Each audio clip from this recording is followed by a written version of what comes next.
Protests interfere with education, current tax wealth proposal, and America's talking. This is the Center Square Daily. Today is Tuesday, May 19th, 2026. I'm your host, Esther Wickham, standing in for Greg Bishop. First, looking into education.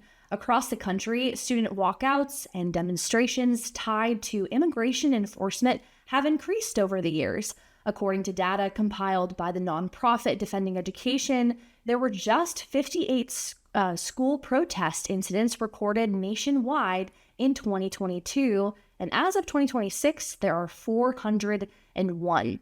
Many of these demonstrations have centered around opposition to immigration and customs enforcement operations and deportation policies. Now, at the same time, new questions are being raised about academic performance, and many education experts are questioning whether students understand civics and are they participating under these protests knowing about civic education. Currently, under federal education data, it shows that more than 70% of K-12 students remain below proficiency in math and reading. According to the National Assessment of Educational Progress, only 22% of 8th grade students scored at or above proficiency in civics in the most recent national assessment. And civics education has to do with America's founding, various constitutional test scores, and this is a continued decline. While many education experts have spoken to the Center Square, and they say that students are increasingly engaging in political activism before gaining a strong foundation in how public policy and government systems actually function. The Center Square was able to speak to Lance Izumi. He is a senior education researcher at Pacific Research Institute, and he argues that students need a deeper understanding of constitutional democracy, immigration law, public policy, and many other forms of civic education before participating in demonstrations tied to political charged issues. Another education expert is Ryan Walters. He is the CEO of Teachers Freedom Alliance and also former superintendent of the state of Oklahoma. And he raises concerns about the role that specifically teacher unions play in organizing and supporting activism inside schools. But what is new over the last, I would say, 10 to 15 years is the push towards political activism. And so what you've seen in our classrooms, and the first Trump administration put an end to some of what President Obama was working on, which was action civics dedicated towards pushing left-wing causes. So they've moved from just a shift in curriculum to being left-wing and a very anti-American view, to not only are we going to do that, we're going to really activate students to engage in these left-wing processes. And so that's where you see the union money going into the activism, the political campaigning. As the unions have grown and grown and grown, and their purses have gotten larger and larger, they've exacted a lot more political power, political sway. So these are not these organic, a bunch of third graders went to school and they were really frustrated about ICE today, and they really felt passionate about getting out and talking about it. That's not what we're seeing. What we're seeing is teachers unions collaborating, working together to say, we can not only shut down school to implement pain on the students, on the parents, and everyone else.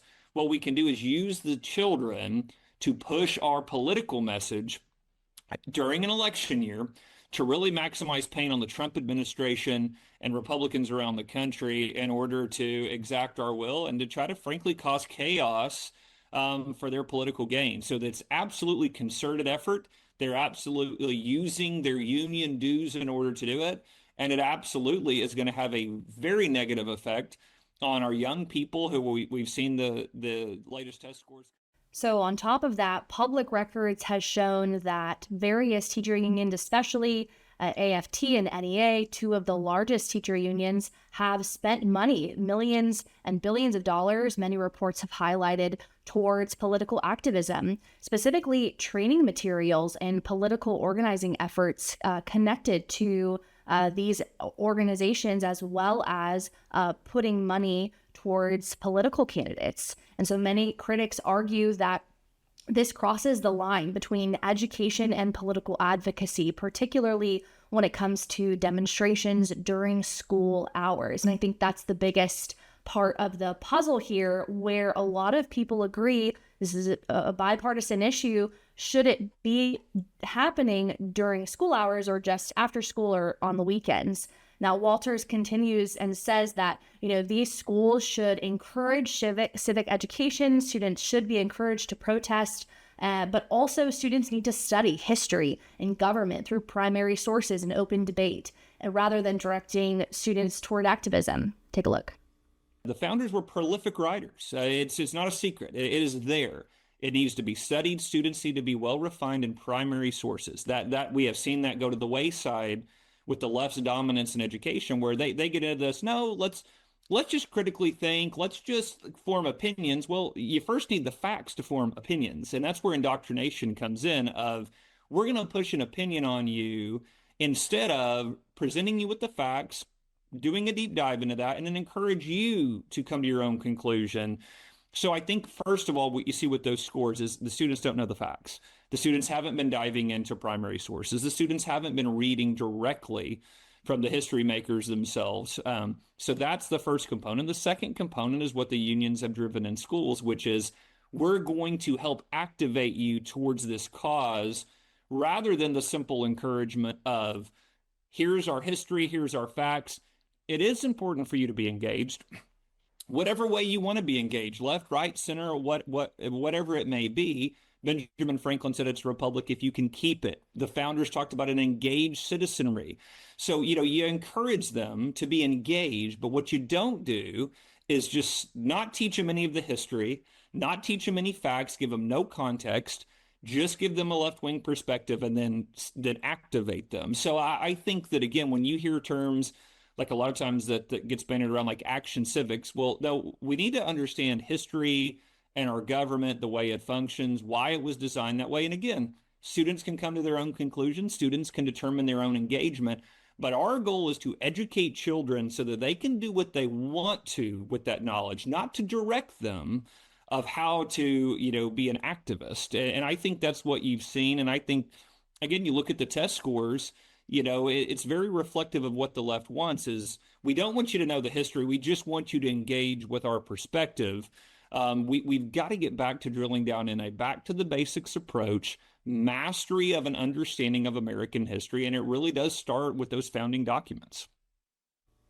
While these education experts have a lot to say about student walkouts and ICE protests during educational hours, Americans and taxpayers have also spoken. According to the Center Square's Voters' Voice poll, they found that almost 60% of voters support limits on activism during school hours, and 39% say schools should focus strictly on academics and avoid activism altogether during the school day. Well, the Center Square will continue to follow developments on this story, and for those who would like to follow more education-related stories, you can go to thecentersquare.com. Democrats are advancing a new tax proposal targeting billionaires and ultra-millionaires as debates grow over federal deficits and economic inequalities. Joining us now is the Center Square's Brett Rowland. Brett, thanks so much for joining us.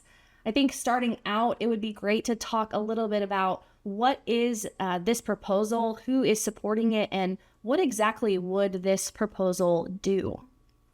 Okay, so we have to start even earlier than that. We have to back up even more.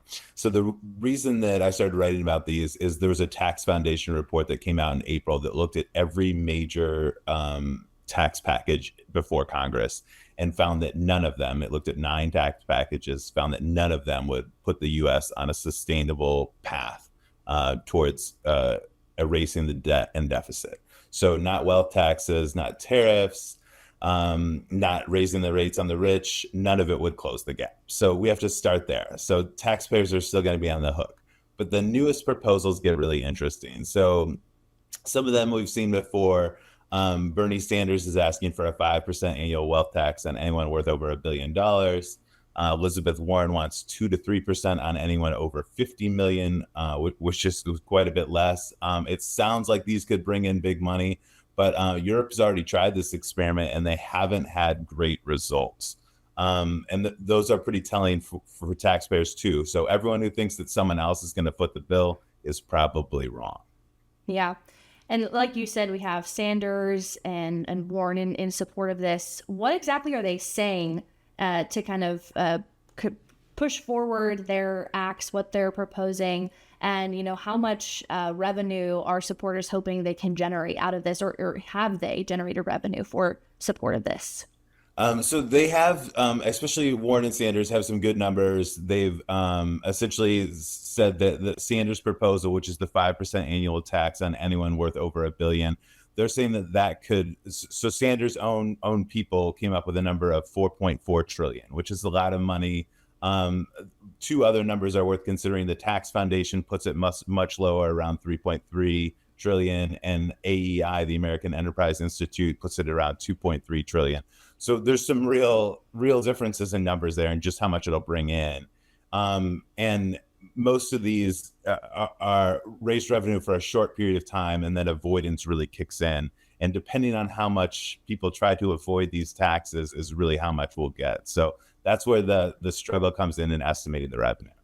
Yeah, absolutely. And like you said, we have a graphic here kind of breaking down what you just highlighted here. As you said, these billionaire and millionaire taxes, these are the tax proposals.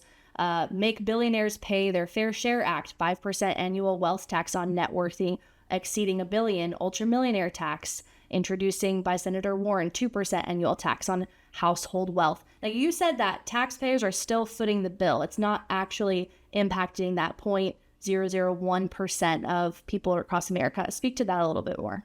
So right now, these are just proposals in Congress. Americans are still paying taxes. They're also paying tariffs. They're paying sales taxes. They get hit a lot of different ways.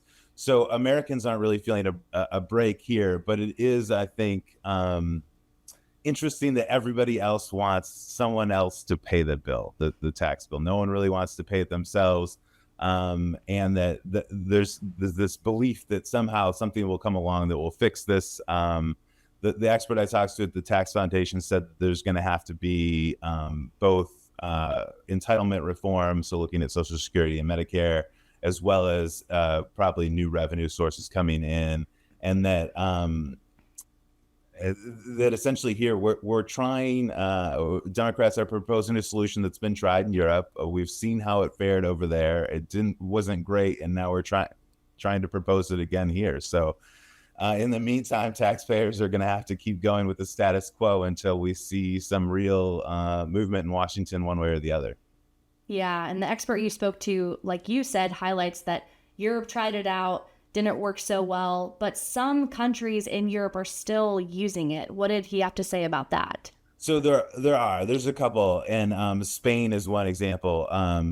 But Spain's wealth tax brings in very little money, just 0.2% of GDP. So the wealth taxes certainly can bring in money, and they will for a short period of time. But it looks like avoidance strategies and sort of moving money around, with which wealthy people are in a good position to do, can skirt a lot of these wealth taxes and sort of take some of the bite or the revenue out of these proposals. Yeah. And on top of that, I think something your report highlighted is the critics are saying that there's some question about the constitutionality, or it's going to face some litigation. Could you speak to a little bit more about that? What does the Constitution say, and why is there some concern there? Okay, so there's questions about what counts as income. Now, some of the proposals from Democrats have proposed treating like capital gains and other forms of maybe unrealized financial windfalls as taxing those. Now, there's a good amount of debate over whether this can go forward. Some people say it's not income till it's realized, but there's other tax law, and as you can imagine, a lot of people have money riding on this and are interested in this. So this hasn't been fully determined by the courts, but certainly Democrats seem to be willing to challenge it in the courts and willing to take it that direction. That's what they've proposed so far, and it looks like there could be a way forward, even if it gets sticky. And what are the next steps for this now that it's been proposed? It seems like there's some back and forth, and What are the American people expecting from this proposal? So, of all of these proposals, we haven't seen one that's really gained traction and seems on the verge of passing.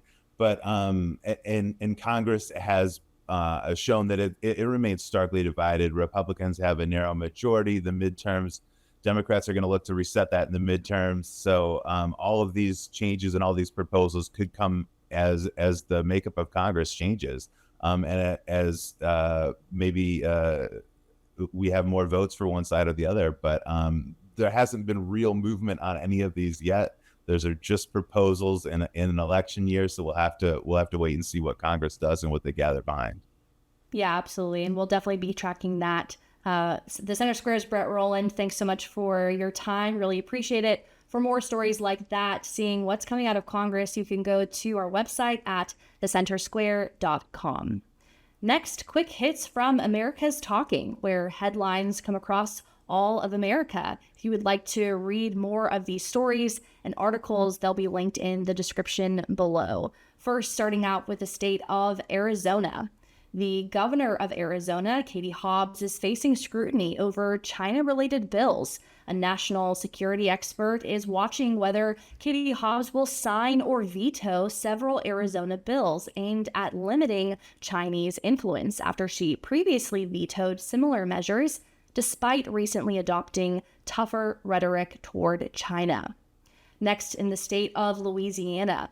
Louisiana is revamping its abandoned oil and gas well cleanup program by using lead contractors and $200 million in federal funding to more efficiently plug a rapidly growing number of orphan wells, especially in the northern parts of the state where remediation is cheaper. Next are the state of New York, specifically New York City. Mayor Zohra Mamdani announced plans for a city-owned grocery store in Hunts Point as part of a broader initiative to provide affordable food options across New York City, despite criticism from private grocery companies and bodegas owners across New York City. Finally, out of the state of Illinois, consumer and environmental advocacy groups are opposing Nicor Gas's proposed $221 million rate hike in Illinois, arguing it would unfairly increase customer costs to boost profits and fund unnecessary gas infrastructure projects. Don't forget to like, share, and subscribe. If you would like to learn more of these stories and others like it, you can go to our website at thecentersquare.com. Well, from my studio here in Southern California, thanks so much for joining us today. I'm your host, Esther Wickham, and we'll be back tomorrow on Wednesday to look at more stories that impact you, the taxpayer, only here on the Center Square Daily.